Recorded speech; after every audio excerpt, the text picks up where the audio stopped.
One of the most common questions that new wig wearers ask is, what do I wear to the gym, to the beach, hiking, to the pool, to mow the lawn, anything where you're being active and you don't want to wear a regular wig? And my answer is always the same: a cheap Amazon headband wig.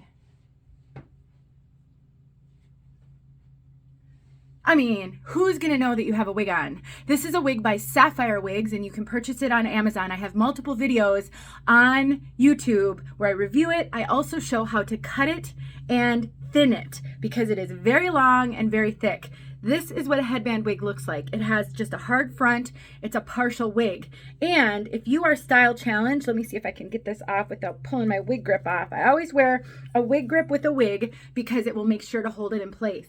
But if you are style challenged, you can, once you get the wig in the updo like you like it, you can leave it there. I just take a laundry hook, I hang it by the bottom, and I hang it on a hook on the wall. And the next time I want to wear it, I can just throw it on. And if you're really careful, it will hold the style. And then I throw my headband back on. Takes me what? A minute? Not even 30 seconds. And I'm good to go. So next time, just wear a headband wig.